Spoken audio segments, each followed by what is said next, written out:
Hey everyone, it is another episode of Masks Off. I'm Tia. And I'm Kim. And today we're talking about balance. And we'll dive in a little bit more after I read the quote. So the quote is from Wendy Hearn.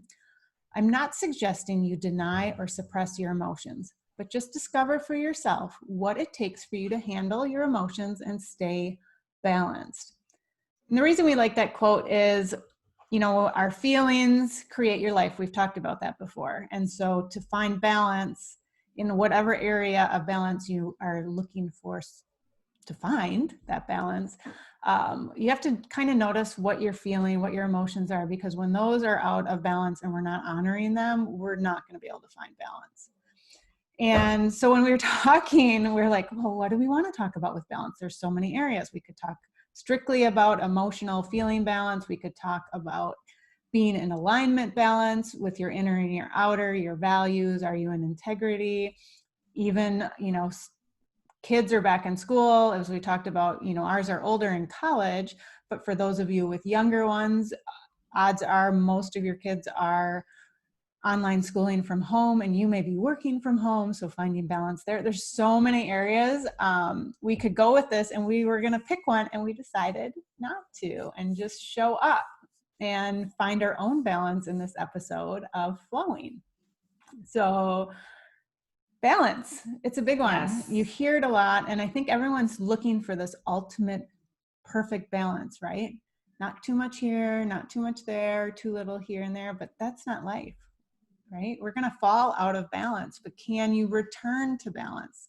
Kind of like what we were talking about in the last episode with the thought train. You're going to get on the thought train and then can you find the present moment again? So you can be out of balance, but then can you return after you're out of balance to finding that more place of feeling more whole and more integrated? So we're not looking for perfection at all. And it's riding that teeter-totter. If you think of the little balance pivot point of a seesaw, it's like, oh, can we find it? Sometimes it's going to be a little higher this side, a little higher that side, but how can we just kind of let it go up and down and then return to status quo? And then, whoop, there it goes. Oh, can we return? There's a lot of returning in our conversation right now, refinding. What do you think, Kim? Yeah, I was picturing, I'm glad you said the seesaw. I was picturing the scales, those scales. And I do, again, here's a thought train, right? I do see my thoughts wanting those scales to be perfectly balanced because that's my perfection mask that comes up. Oh, yeah. So I'll get my paper out and I'll get my pen out and I'll write out my schedule. And I want everything to just be perfect. Monday through Friday at 8 a.m. I'll do this, at 9 and blah, blah, blah. Right. And just try to perfectly balance my day, my time, and my week. Mm-hmm. And inevitably it just never does. So, and one of the things I was thinking about too, in terms of even the last episode with the thought train and this episode with balance, is what I'm trying to do more now is to go in and listen to my body and see where my body takes me. So, and in terms of that whole balance thing, because, normally I will just have it in my mind, and this is a thought pattern, that I need to get up and work out at this particular time. Right. And so like this morning, that's why my hair is still in a ponytail, because I still have my workout clothes on, thinking I was going to go for the run before we started recording. And then I woke up and I said, you know what, let me see if this is authentic to my body, or is it my mind telling me I should go work out before so that I can shower and then I can be dressed and I can be blah, blah, blah. Right. And, I checked in. I'm like, no, my body isn't ready to go and move yet. Yeah. So I know that like after we record, because we're sitting and we're using our minds and mental energy, I'll check in again, but I'm pretty sure at that point my body will be ready to move and move the energy of all the sitting and the mental energy. So there's where I did check in and I found some balance with between my mind and my body, right? There's Exactly. one, mind, body, spirit. So I'm just Right. trying to like honor that. Right. Whereas normally it would just be my mind taking over, and there's the shoulds, and if I don't work out, then it's like, oh, you're bad, and watch that thought train of, oh, didn't work out. Now I'm going to gain 10 pounds because I didn't run just this morning. There's that thought train. Right there it goes. So like, nope, not getting on that train. I know that right. I will work out. I'll run afterwards. Right. So well, and I love that you mentioned that checking in with your body, because that's an important part of balance. I think it's really easy for people on this path of awakening, this path of spirituality, whatever you want to call it, to forget about that we live in a world and we live in a body. We talked a little bit about that last time, if I remember right. But it's really important to remember that our body tells us so much when we're out of balance, whether it's the body-mind balance, whether it's the eating imbalance, whether it's too much doing and not enough being. I mean, you mentioned in the last episode, you notice it in your shoulders. So if you're carrying the weight of all these thoughts and these worries and these concerns, or you're carrying the weight of other people's lives trying to help them, you're out of balance because you're not taking care of your own life. And so your shoulders, you'll feel that tension in your neck and your shoulders. So it's noticing, that's another balance. Are you too involved in someone else's life? And then if you are more involved in their life than they're involved in their own, there's a problem there. I'm guilty of that. Yeah, it's easy to do, especially with, people you care about. Which is why we really didn't want to pinpoint what we're going to talk about balance specifically right now. And I have a feeling this is going to bring up a lot more episodes that we can dive into these different areas more. Right. But checking in with your body is a really great way to notice if you're out of balance. And I was never taught how to do that as a child. I just always, like that whole saying of being cut off from here, from the neck down, for those who are listening, not watching, I'm motioning that, cutting off from, because I lived in my mind, not in my body. And, the mind, again, going back to, you should do this or you should do that and blah, blah, blah. Right. Well, and your example of exercise is so great, because I do that too. It's like, well, if I don't work out first thing in the morning, then my whole day is going to get spiraling, and I'll do it later. And then I never do. But I've learned, particularly in the last month or so, you know what, I can work out in the afternoon, and it's okay. Because I've always been like, I'm not an early morning workout person, but I kind of like to do what you were saying, do it and then jump into work and all of that. But it's kind of nice to break it up, because some days it's better for me to do it in the afternoon now. I totally agree. And I would not have learned that if it weren't for coronavirus, because, the gyms were closed for the longest time. So I was forced to work out on my own, and realizing like, okay, depending. And right now it's not horribly cold in the mornings, but it is getting colder because we're heading into fall. And so for me, again, that's where I'm listening to my body. My body is stiffer when it's colder. So for me to just go outside right away and run or do something, my body needs to also warm up. Yep. Yeah. As well. And I think that's another interesting piece too of working out in the morning, is we haven't moved, just normal walking around, and then you pop right in and work out. And it's like, I've noticed, so I've been adding in, apparently we're talking about exercise and body balance. That was not even what we thought. That wasn't even on our list of balances we were going to talk about. I know. I've been adding, like, specifically a morning stretch routine from this exercise app, and it is helping me so much. Yeah. Because I realized how stiff I am when I wake up in the morning. It's really fun getting older, as we all know.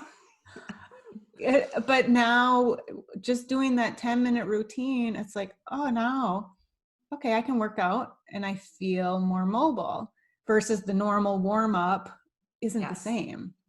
And so noticing that, and I've been doing some of it at night too. And it's like, wow. Makes a huge difference. There's different ways to balance my body. that I didn't even know existed prior to Corona. I mean, I think I knew it did, but I was too stuck in my head of like, oh, Yes, I'm not going to add exactly. that in. But yeah, exactly. No, that's a great awareness. Tuning in. And the other thing is how often do you, I don't know if you do, I do it or have done it, or others that are listening, the minute you wake up and open your eyes and get out of bed, your feet hit the ground and you're off running. Yes. With remember we talked about before the to-do list, the tasks. Exactly. Right? Exactly. I have to do.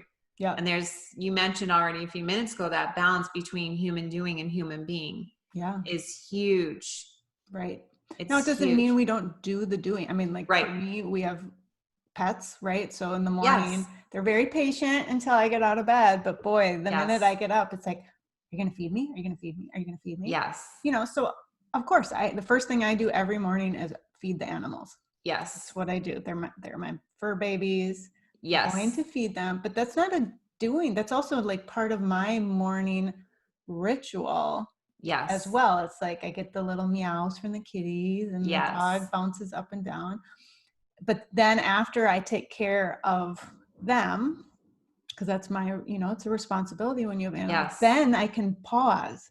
Because I used to jump in to be like, oh, I'm going to check email, I'm going to do this, or I'm going to go do the workout or whatever. And I've noticed recently I'm doing less of that. It's like, okay, now that they're fed, I can linger a little bit more. And I'm giving myself permission to do that, where before I never did. It was task. And a lot of times it was a meaningless task to avoid other stuff too. The illusion of getting stuff done, when in reality I'm like, wait, did I really do anything? I just did. And that's so important. That's very, very key that you're saying you gave yourself permission. So giving ourselves permission to take care of ourselves is so key. So that's another part of balance, is self-care. And to just go back for one moment on you feeding your pets, the balance between giving and receiving. Yes, you're giving by feeding them, but let me ask you, are you receiving from them? Oh, totally. Right? So even the ritual of feeding them and waking up in the morning and saying, hi babies, and talk, like, right, it's a giving and receiving. So so finding a balance. And even if you're taking, you have little ones or infants. He just moaned like, yes. I give to mama. Did you hear him? I didn't hear him moan. I thought I heard maybe he was moving, but it was a low rumble. It was very funny. He's chiming in. That was perfect. Right. Perfect. Well, and I think that's a really good point too, because it's the giving and the receiving, and they're lighting my morning up right away. Because I have one cat who stays in bed until I get up, and he's so cute, and he just does a big stretch, and then it's like I get out of bed and he's like, okay, are you going to take a really long time to brush your teeth? Or are you going to do a quick brush and we're going to go down? So he just like follows me around, looks at me with those big, beautiful eyes, and it just fills you up. Yeah. Because it's a connection. And so I am fortunate I get to have that balance right away in the beginning of giving and receiving. And I love that you brought that up, because it's a balance. It is a balance. And I'm even thinking about, and I don't even remember if I allowed myself to appreciate and take in and relish this when my kids were babies or when they were little. But again, it's the same thing with toddlers and babies and, your younger kids that you are not taking care of themselves. And although you may be thinking, I have to hurry up and get you ready because I have to go to work or blah, blah, blah, and we have to rush. Right. And you're trying to change a diaper, or you're trying to get them dressed, like maybe just in those few minutes, in the giving of taking care of them, receiving some kisses and some hugs and just, some cuddles and, just being playful in those few minutes, right. Either in the morning or at bedtime, because that's another time at the end of the day when you just so want them to just go to sleep so that you can just sit down, have a glass of wine, or just veg in front of Netflix because you've been going all day. Right. I think it's just about reframing some of these things and how can you receive? How can you be nurtured through some of the tasks so that you're feeling more filled up and having more balance throughout your day? Yeah. And I think that giving and receiving in particular for women, the receiving is so hard. So very few of it. I know I was very out of balance. I still fall out of balance there with the receiving. It's hard. Is such an important part to remember. It's like that balance is huge. And I love the visual because I know I didn't do it very well when my kids were little, I'm sure, because I was so in my head of I need to do this. Okay, I have to feed you, and then I have to do a load of laundry, and then I have to do this and this and this and this, It's remembering to come into the present moment. Yeah. Because really, to truly receive, we have to be present. Yeah. And I was so not. Yeah. No, and I think of that, and it's now, I don't know what it's like for you. If you see a younger kid and you can see their eyes lighting up when they look at their parent or the situation, and it's like, oh, I know. And, and sometimes you can see the parent receive that, and other times you can see they're in that, we still got to go to Target. We still got to go here. Yeah. And it starts that cycle of not being seen and heard. That inner child little bit right there. Yeah. Oh, I know. Let's not go on that train. No, because then we could go back to if only I had known what I know now. See, but that's a good example. It's happening in the moment. Very quickly, we could allow ourselves to get on that train of regret, of guilt, and so on and so forth. Because I can feel it. I can feel it in my body right now, thinking that I wasn't always present with my kids and that I missed out. So we need to stop. I'm going to hop off that train, and I'm going to be here in this moment. And know that in this moment, I am learning and more able to be in the moment and to really enjoy and relish. Well, and that's another balance too, right? So you can get on the thought train, and then you can bring in your meditation practice to re-find your balance of going, okay, I went on, now I can get off. On, off. And so that's where this balance, and why we really purposely decided to flow with this episode in particular in relation to balance, is because that's what it is. It's not a place we go and stay. It's a place, it's kind of that returning to your breath, right? It's the, okay, now I'm flowing down the river on this bend, and I'm going to come back on this bend, and finding that balance. So some days in life, some days makes us out of balance because we really have to be present for XYZ, even if we know it's going to cause us out of balance, but then the next day or that evening we can reset. So I think of resetting a lot when I think of balance for me. I know, and you are bringing that in a lot, the returning. I think a lot of what we're talking about in a lot of our episodes is about that returning or coming back or coming home. We've talked about that with feelings and emotions. The lighthouse. The lighthouse, right, exactly. And it's really just illustrating that nothing is perfect. Like this thing called life, this climb up the mountain, is not a straight up. It's a forward back. It's a forward back. And that is just how the ebb and flow, like the ocean, nothing is just like one way. So we're just really illustrating this. And I think it's to be able to be compassionate with ourselves. That when, right? Because it's not just a straight up the mountain perfection. I'm enlightened, I'm awake now, I'm gonna just whatever. No, it's not even close. I was thinking though, I have to share, there were a couple of moments where I do remember when my kids were little and they were babies, and where like if they had poopy diaper or whatever, and just being able to like laugh with them, and instead of just changing the darn dirty diaper, I would just joke and go like make like go, oh my goodness, like how and just get them laughing like, oh, this is a stinky one, and just really like that was just an example of me being able to be in the moment and then get some laughs and giggles out of them while changing a poopy diaper, kind of thing. So even if we think we weren't as present as, I'm sure we would be more present now. But I'm not having more children. Clearly. No, neither am I. I'm done.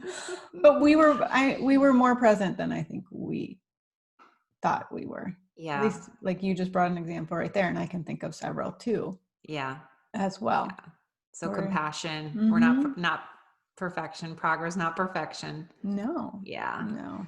I know it is really interesting how the different directions we're going in with the balance. Mm-hmm. And then just remembering, just like that quote, that it's those feelings really influence our balance. I mean, we could have, like you said, gone on that thought train of being really hard on ourselves for not being as present, and that feeling of shame and regret versus, you know what? Yeah. I was present still. So I can find some balance in that memory. Yes, exactly. Yes, exactly. And you also mentioned too, there are sometimes when we just physically can't have the balance. And I was thinking, like, for me, when my mom was in the hospital for those 10 days, like I just didn't have, I tried to take care of myself the best I could in terms of like, I tried to make sure that I ate. Maybe I just did like a little bit of stretching or something, but I wasn't going to the gym. My whole routine was off because one, I was down in Florida in a hospital, in a hotel. And, you know, those kinds of situations are the crises situations in your lives where, yeah, there's going to be a time where you have to put your self-care aside somewhat, not totally, because otherwise I could feel where I would get sick. Yeah. So I had to do a little bit of self-care.